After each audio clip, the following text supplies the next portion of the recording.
peut-être prendre quelques news? Ouais, on va prendre quelques news. T'en avais une que tu voulais présenter d'abord? Ah bah, on peut commencer avec, celle d'Ethereum. Ouais. Hop, attends, je vais partager mon écran.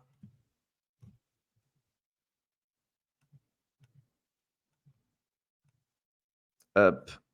Je sais pas si on voit bien, si? C'est en train de charger. Si, nickel. OK, super. Là, il y a eu une grosse news qui est tombée aujourd'hui, justement, quand on parlait des news importantes.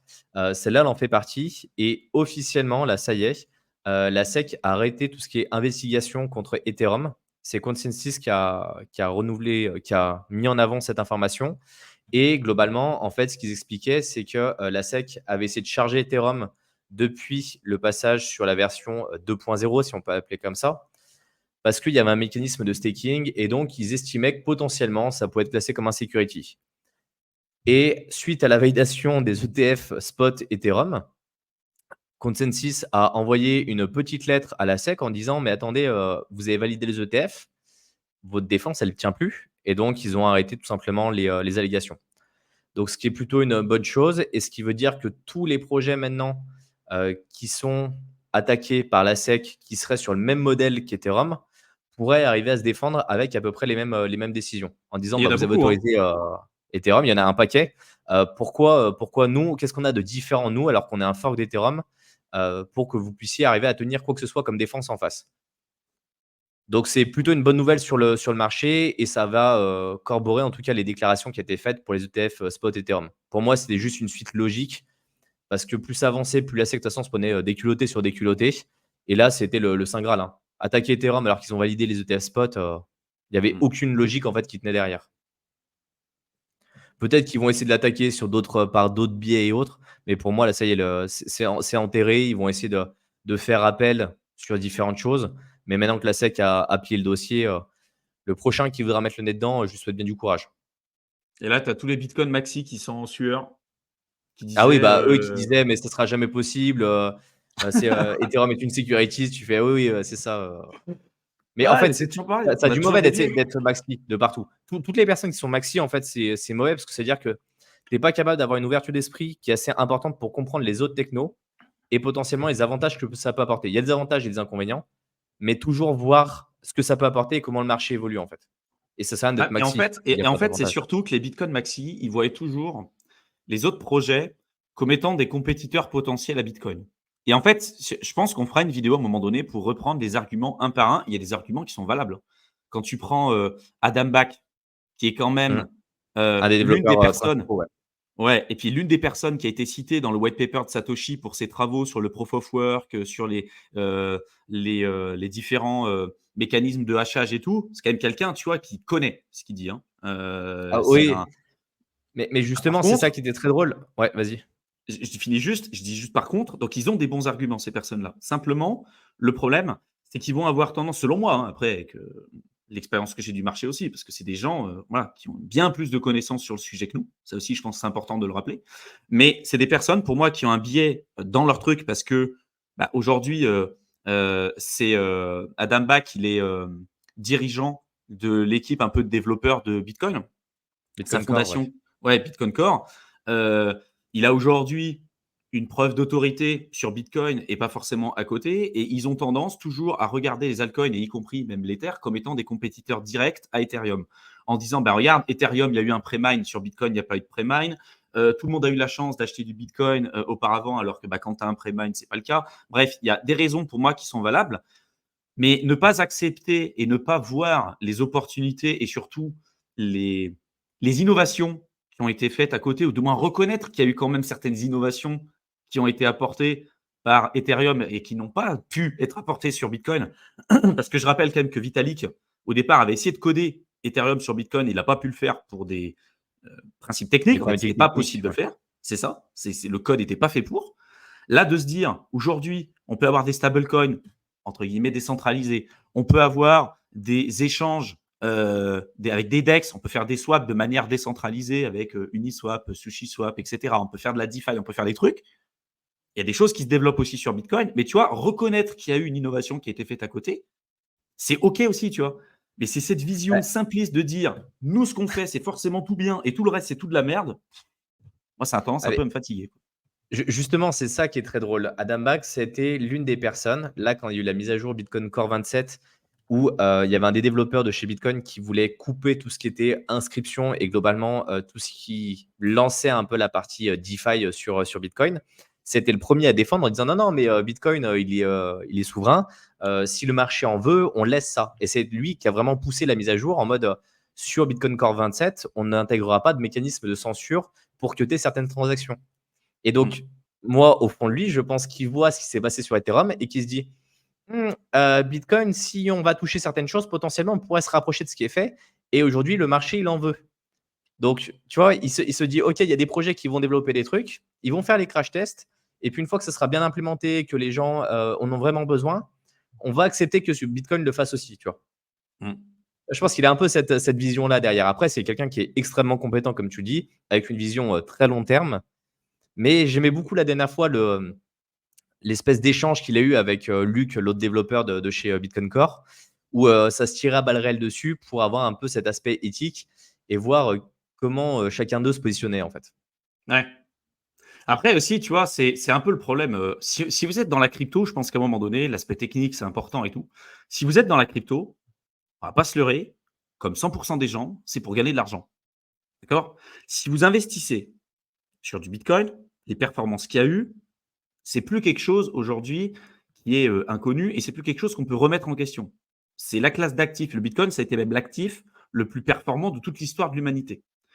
Ce qui m'énerve un petit peu, c'est la manière dont on va framer les choses pour faire en sorte de ranger les gens à notre manière de penser. Par exemple, les Bitcoin Maxi, ce qu'ils font, c'est qu'ils ont tendance à prendre, pour le cas de 2022, 2023 et début 2024, de prendre le ratio Ethereum-Bitcoin et en disant, regardez, l'Ether, ça va aller aux oubliettes parce que le ratio, en fait, Ether par Bitcoin, n'a fait que baisser. Le Bitcoin a surperformé l'Ether jusqu'à présent, ce qui a été le cas, en fait, sur tous les cycles depuis le début. Et ils disent, l'Ether, ça va aller à zéro. En général, c'est à chaque fois un synonyme de réversal aussi à un moment donné, un synonyme de reprise d'une tendance haussière. Et souvent, ils le font quand tu vois du Max Kaiser, quand tu vois des personnes comme ça, que je respecte aussi, parce qu'ils sont là dans la crypto depuis quand même des années.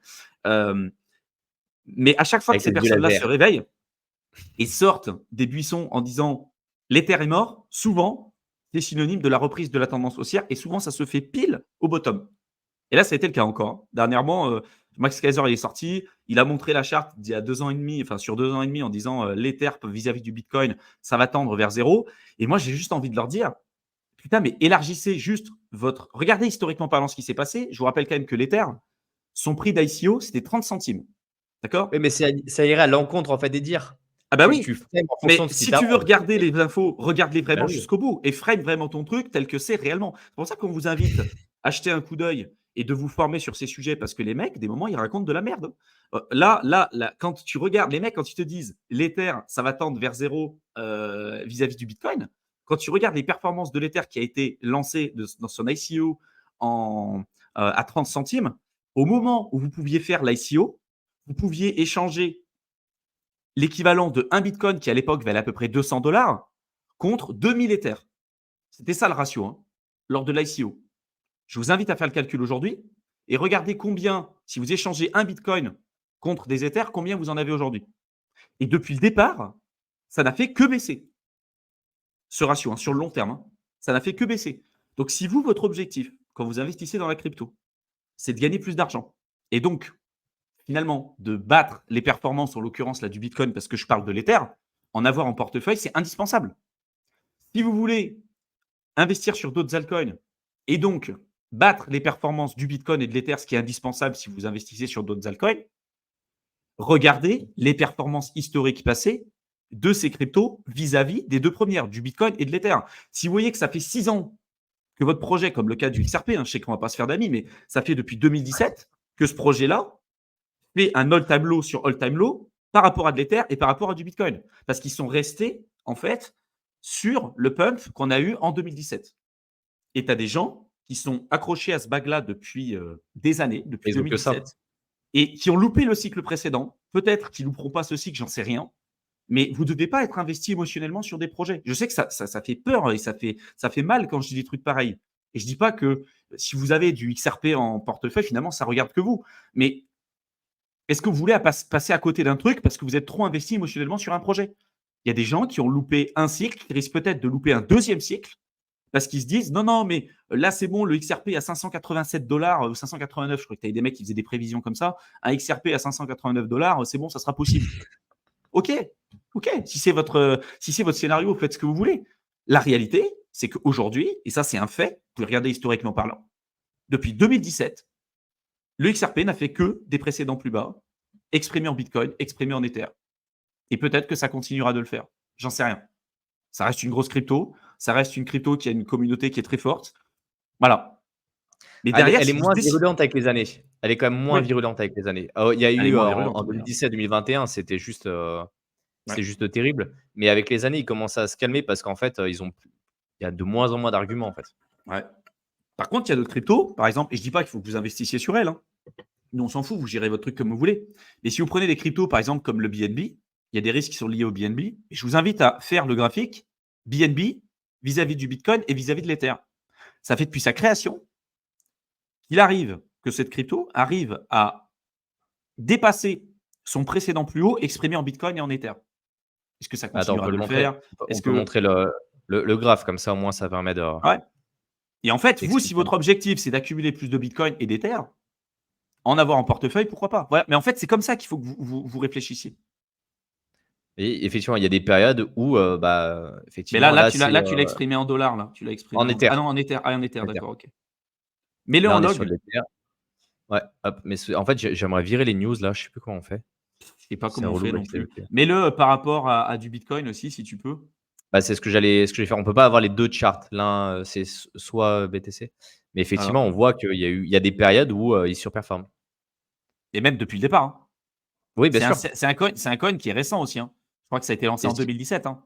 Tu vois, donc et si c'est assez récent et hein, si on prend comme nos projet. amis, du XRP, Bah, ils ont eu un super pump au début, en fait. Ils ont eu un super pump au début, mais regardez, exprimé en Bitcoin. là, C'est-à-dire c'est que si vous en investissez BTC, sur un ouais. projet comme ça, c'est-à-dire que vous Depuis, acceptez plus de 2017. risques, mais Voilà. il faut que vous C'est acceptiez de sortir pile au bon moment. Hein. Là, regardez, ça se fait en quelques temps. Hein. Regardez, là, en fait, quand vous êtes dans la bougie verte, là, dans le vert, c'est là où vous étiez dans le positif par rapport à au Bitcoin. exprimer en fait en Bitcoin. Mais la probabilité que vous arriviez à sortir à ce moment-là, elle est proche de zéro. Et donc là, la réalité, si vous regardez les chiffres, hein, objectivement, c'est que si vous aviez investi sur du Bitcoin et pas sur du XRP, et là sur l'Ether, à mon avis, j'en parle même pas. Voilà, j'en parle même Alors pas.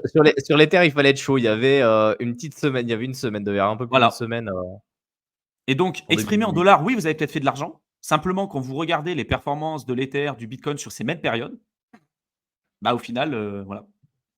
Les chiffres parlent d'eux-mêmes. Hein. Et là, on ne parle pas de biais cognitif. On ne dit pas c'est de la merde et tout. Il y a des gens sur Internet qui vont dire c'est de la merde, d'autres qui vont dire c'est génial. Nous, on s'en fout. On regarde les chiffres. Voilà.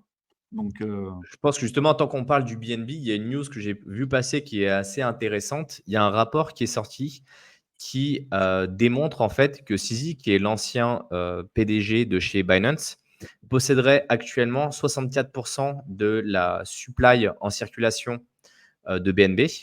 Alors, il y a une partie qui détient directement en nom propre et après, vu comme il détient 90 en fait de Binance, il a directement, une bonne partie également des BNB, sachant que c'est Binance qui est derrière, ce projet et ils expliquaient que Binance plus Sisi, c'est 71 de la circulation des BTC des BNB du pardon, BNB. ce qui représente 147 millions de BNB. Donc pareil, voilà, quand vous avez une concentration comme ça qui est très forte, faites très attention. C'était un peu comme l'histoire du FTT avec, FTX. Le jour où FTX est parti aux oubliettes, le projet est parti aux oubliettes avec. Donc c'est important de le savoir de ça. Qu'aujourd'hui, il y a une grosse concentration et que demain, si, Binance se met à liquider des positions parce qu'ils ont une amende, de 4 milliards de dollars, que je dise pas de bêtises là comme ça de tête, ça peut entraîner des chutes qui sont rapides. Pareil, s'il a besoin pour sa défense de vendre du BNB, il le fera. Sachant qu'ils ont quand même une mécanique de burn qui est trimestrielle de mémoire chez Binance, Mmh.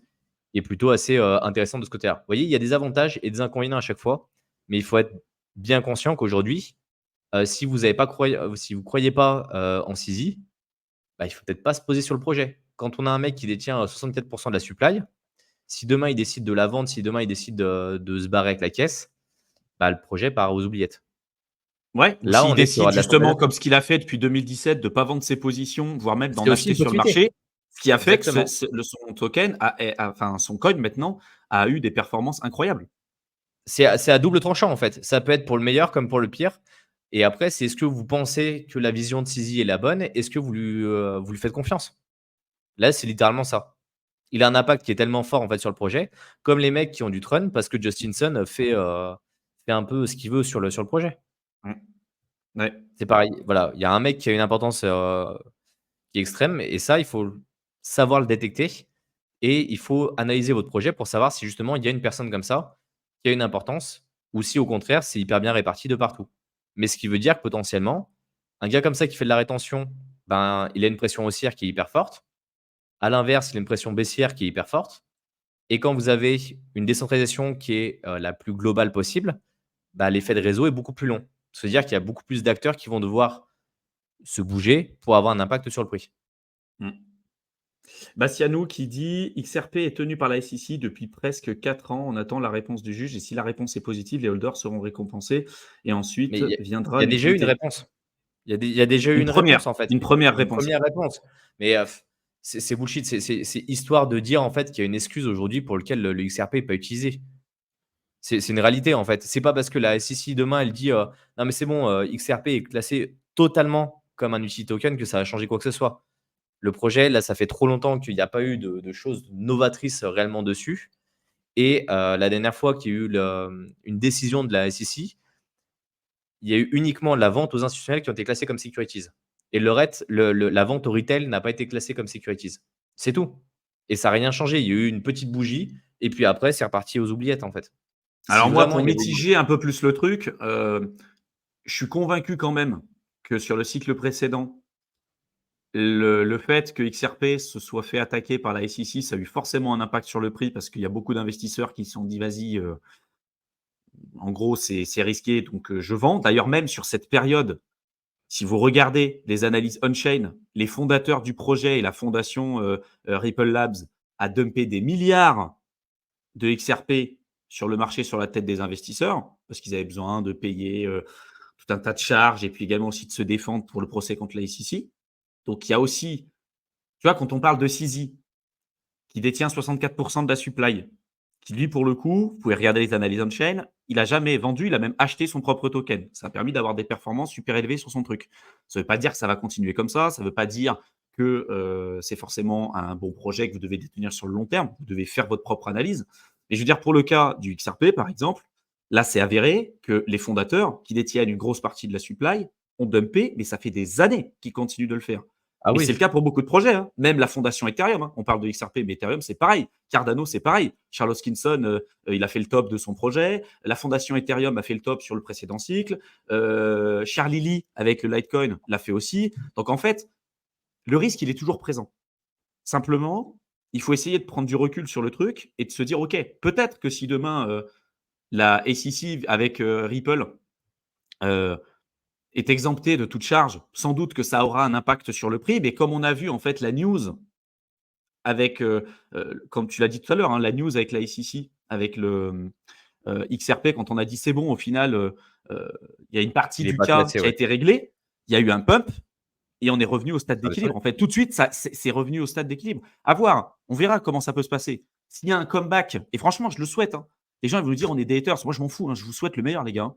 Si il y a un comeback monumental sur le XRP avec des mecs qui ont détenu et qui ont créé leur position depuis 2017, qui ont pas eu la chance de connaître le cycle précédent parce qu'ils sont passés totalement à côté, qui sont encore convaincus de leur truc, qui ont profité de cette période-là pour pouvoir accumuler et que là, franchement, c'est l'hécatombe, le truc, ça explose tous les plafonds. Bravo les mecs. Moi, j'ai envie de dire bravo, Mais hein. ils l'auront mérité. Là, Ils ils l'auront l'auront mérité, c'est mérité. clair.